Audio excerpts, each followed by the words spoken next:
ladies. Come on. Thank you. Come on. All right. Thank you guys for allowing me the opportunity to be able to share. Come on. Thank you, Themis, for putting together this incredible event today. Where are you? Thank you, Themis. And I'm very honored to be able to share. So like Nikki said, my name is Megan. I am 31 years old. Thank you. I grew up in America. And like Nikki said, I am married to a wonderful Australian man. I'm a big fan of him. And we live in Australia usually, except for this year where we're living here in Hong Kong. Yeah. So for me, I studied the Bible when I was 16 and decided at that point in my life to become a Christian. That was 15 years ago. But the day that I got baptized was forever going to be the most amazing day of my life.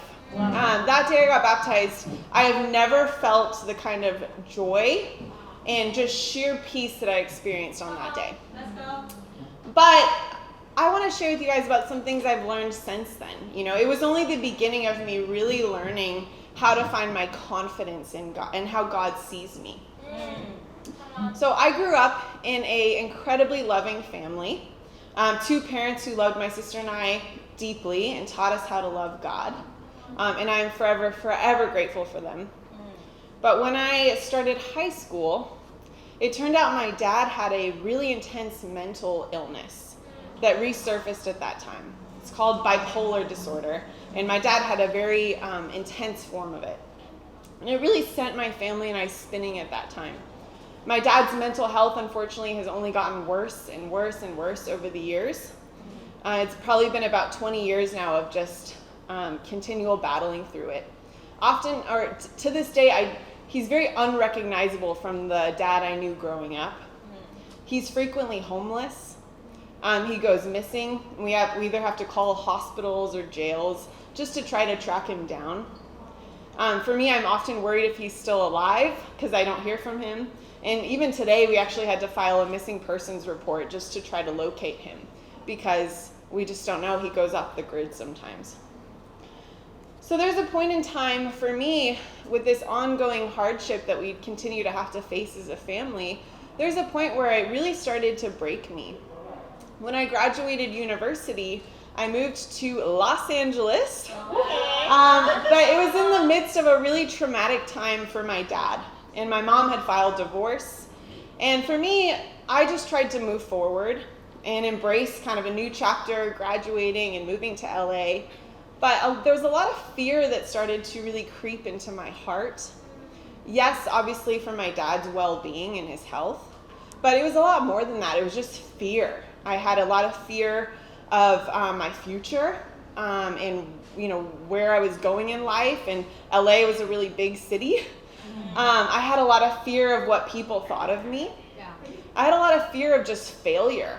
And it was just fear in and of itself that really started to cripple me. And my life, it felt really messy, and I felt very lost. And honestly, I just kind of wanted to hide. I didn't really know how to process what was going on in my heart, with my family, obviously, but even just personally. I just tried to keep going. I put on a really happy face, and I tried to just look good on the outside. I was really good at doing my hair and my makeup and wearing the right outfits, and people thought I was fine, but I was not okay. And deep down, I was really hurting. At one point, I finally just broke, and God really brought me to a point where I needed to really face what was going on in my heart. And it was scary. It was messy, but it was also really healing. God was right there, helping me pick up the pieces. I realized that despite how I felt, God wasn't expecting me to be perfect, have it all figured out, have it all together. God wanted to be my comfort and my refuge. And I found a lot of strength eventually, knowing that I was loved by God for exactly who I am and exactly where I was at. including all of the messy, ugly parts in my heart that I was really scared to face. That gave me courage to start to really face my fears, and it brought me to a whole nother level of confidence. Come on. And now, I'm going through the same battles with my dad. Like I said, we had to file a missing persons report today. We've never had to do that before, and that's very scary. Come on, Megan. Come on, Megan. Come on, Megan. But, and I'm still facing the same life pressures, obviously, that I faced in LA. Life never gets easier, just so you know, if you're in university now. But for me, I feel very different as a person. And my understanding of who I am in God's eyes and how deeply loved I am, it's really empowered me to be fearless. Not perfect, but fearless.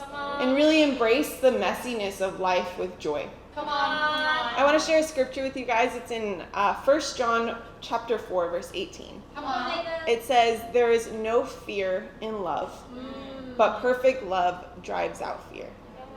And God does not ask us to be perfect or to have it all together.